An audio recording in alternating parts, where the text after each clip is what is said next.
Namo Myoho Renge Kyo, Namo Myoho Renge Kyo, Namo Myoho Renge Kyo. Hi, everyone. Hello, friends. Thanks for being here. Thank you for your practice and your curiosity. New subscribers, as always, welcome. And those of you who've been here for any amount of time, years maybe, really appreciate your practice and your continued support.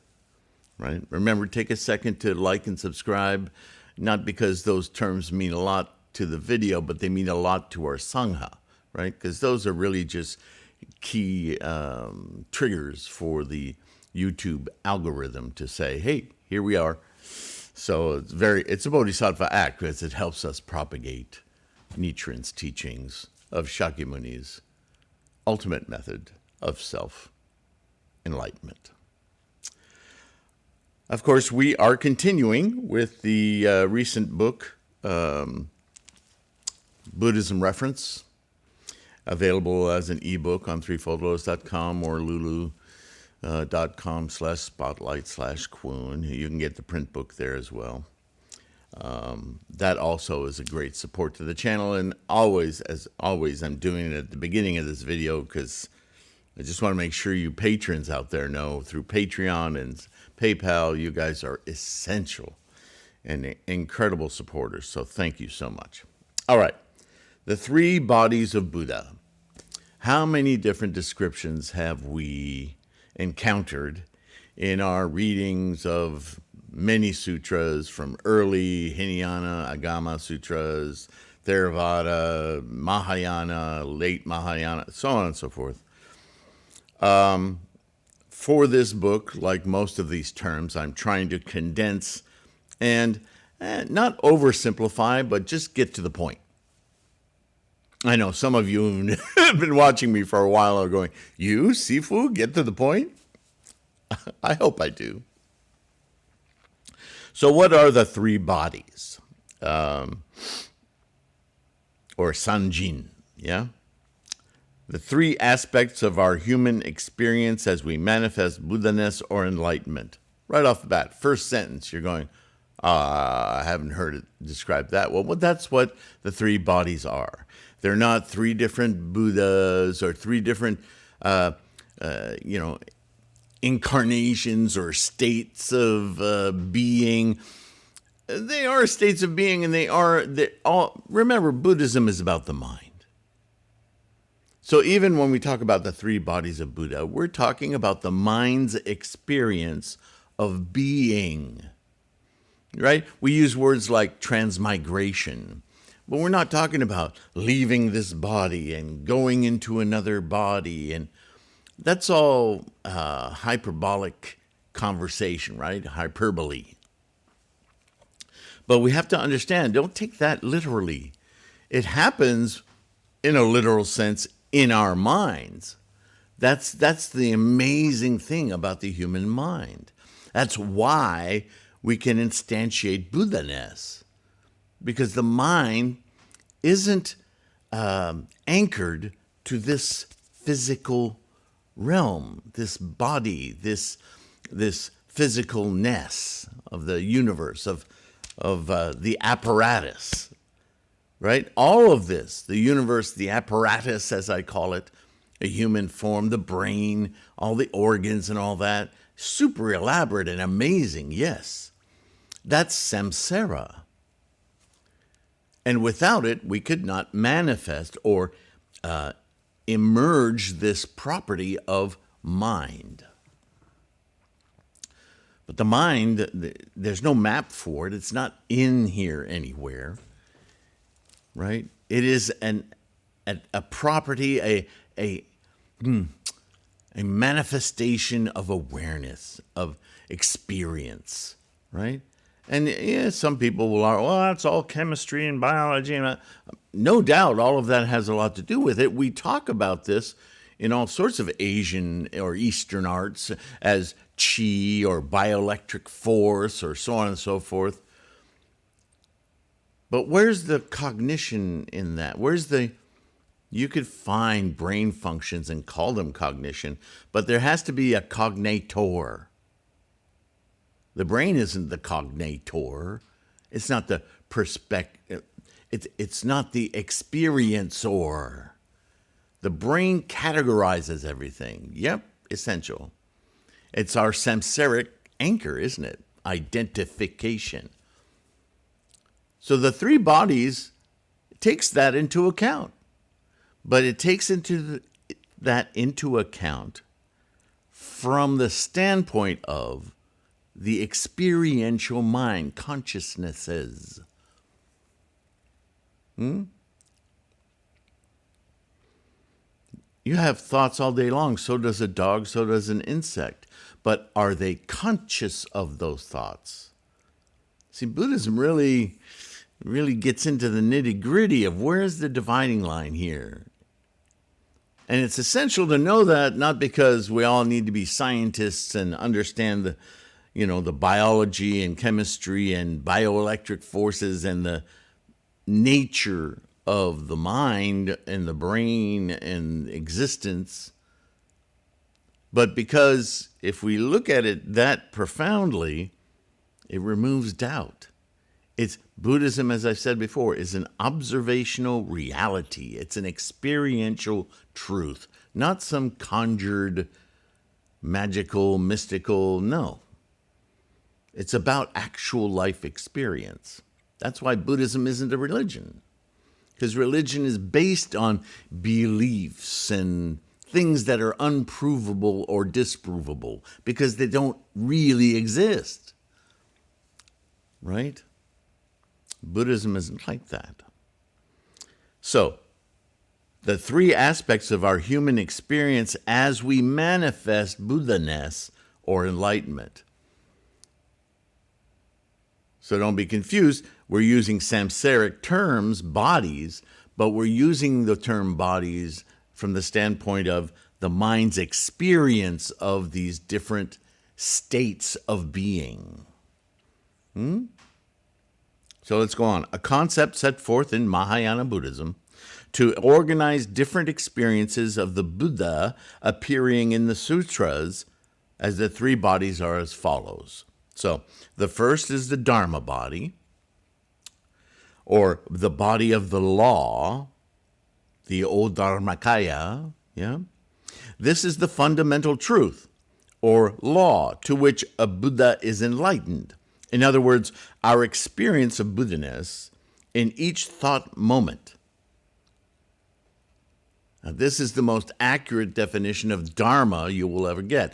Dharma is the experience. And you say, well, the experience of what? The engine of life, the law, the way, the process in which all phenomena exist, manifest, moment to moment to moment to moment, right? All these terms come flooding into this moment.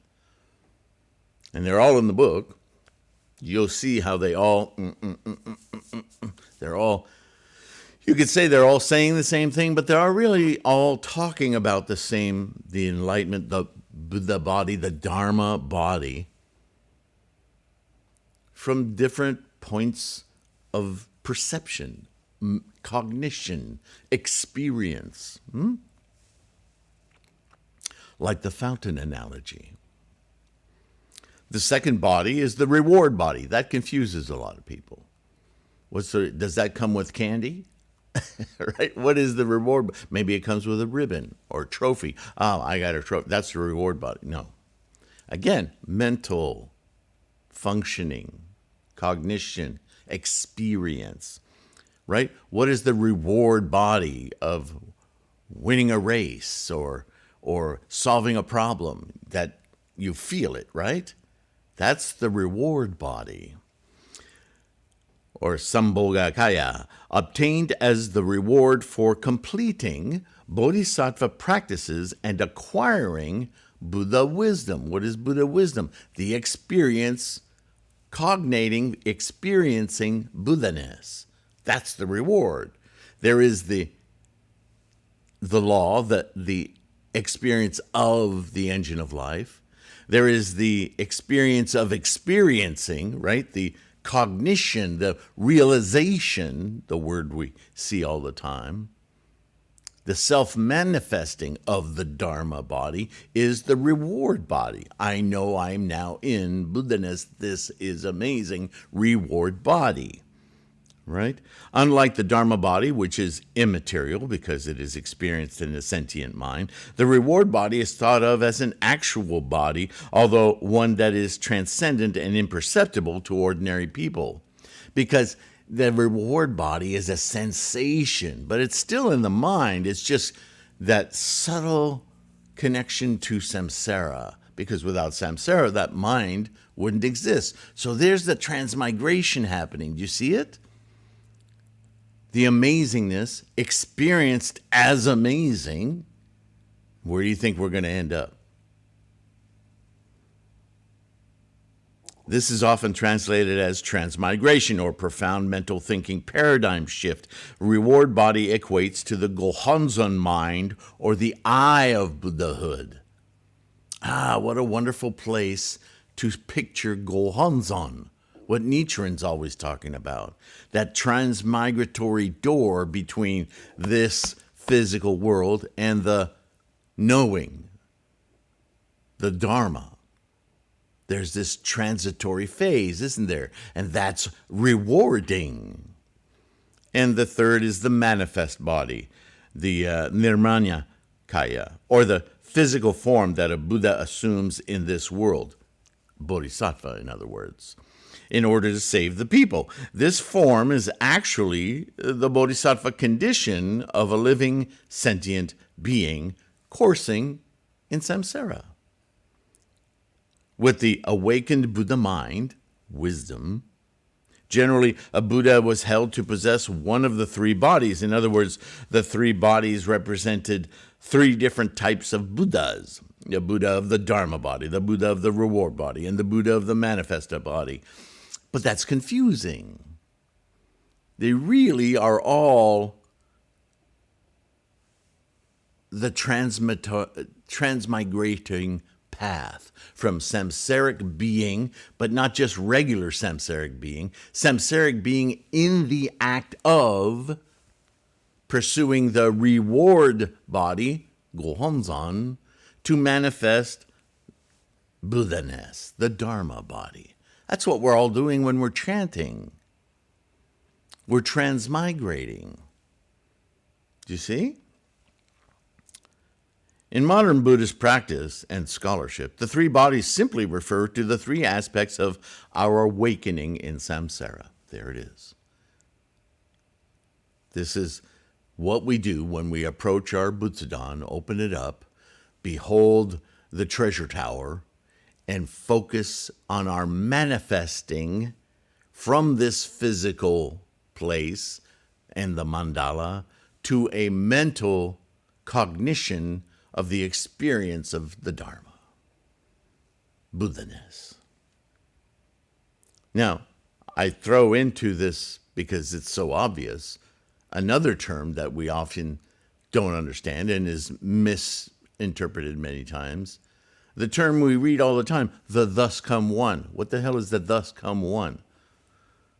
Well, you can probably figure it out now. But these were simply expedients to once again teach people to observe the multifaceted nature of our mind of experience. All three bodies are present when we chant the Daimoku of the Lotus Sutra, the suggestion being that when our minds are unfocused and distracted, we may have good, quote-unquote, intent while behaving poorly. And, of course, the other options and combinations are also possible, right?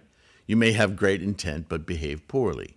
You may, I'm sorry, I just said that. You may have ill intent and behave in what seems like, we get fooled by people like that all the time. Seemed honest.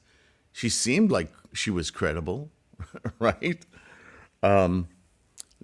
They're not resonating. Their bodies are separated. They're not working together, yeah? So the importance of this teaching is to gather all aspects of our mind in one, to unite our three bodies, because we all have Buddhaness innately. You see, this is important. It's always there. But are you looking to manifest it? Are you looking to utilize its power of perception, or are you hunting around in the manifest body of samsara and ignoring your reward body, your Dharma body, right? That's what we call in Buddhism ignorance. You don't know any better. Although you and I as practitioners do know better, so when we don't do it, oops. Yeah. So the importance of this teaching is to gather all aspects of our mind in one, as Nichiren puts it, single-mindedly instantiate Buddha. In other words, all three bodies in concert as one. The thus come one. See, the thus come one isn't Shakyamuni Buddha. The thus come one is something Shakyamuni achieved to be in Buddha in all three bodies. The excellent, or what's it called? Great bodhisattvas. And that's what you and I are doing as well. We want to thus come one. Activate all three aspects of the mind to transmigrate from this samsaric physical reality through our mind's potential to realize, to manifest Buddha-ness. That's it. That's all you need to know. Makes sense, right? It's not that mystical. It's actual experience. So, I managed not to skip any frames. Yay! Okay. That's it for today, the three bodies. Next up, this might be, I don't know. We've talked about this in many other ways in this book, but we're going to single it out now, and the next video will be on the 3,000 realms in a single thought moment of life. That's a biggie, right? But it really is just another dissection of the three bodies, right? Because the 3,000 realms in a single thought moment of life is about what's going on in that transmigration of the three bodies. Why it works the way that it does. Do you need to know that? No. Well, some of us might. Some of us are so obsessed with detail that answers a lot of questions and gets rid of a lot of doubt.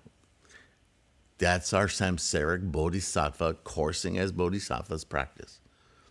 So, yeah, it's very much critical to our understanding of our practice. But you don't have to know it, right? As they say, by the verse or word for word, in order to attain Buddha-ness, because that's already inherent. That's one of your three bodies that you already have. The one we're chasing really in our practice is the reward body. Or as Nichiren would put it, that Gohonzon. That's the objective of our practice because we have the manifest body. We want to attain the Dharma body. We just need to go through the door. Also in the mind. Just commit. That's why he's always about resolve. Be confident. Right? All right. Thank you for participating. Thank you for being here. Thank you for your practice. And in that regard, again, I say, be kind to yourself. Take care of your health so you can keep your practice strong. And as I said at the beginning of the video, all your support so deeply appreciated by all of us, not just me, but certainly patrons, the purchases of books and so forth. They help support my effort to continue to build this resource. So as a personal gratitude, thank you, right? But hopefully we all feel that as we use this resource, yeah? All right. That's it for today. Thank you very much. Don't forget the free stuff, podcasts, and information on threefoldlotus.com, and I will see you in the next one. All right? Bye for now. I love the chase and the hunt, and I set the pace when I'm running. I always take what I want and I always give it 100. Don't need a bank, no I'm funded. Play the game like it's nothing. I'm always thankful for something. Don't take for granted, stay humble. Now wake up! It's time to look at the enemy. Look in the mirror if he is no friend to me. It's not working out, maybe it's the chemistry. It's time to break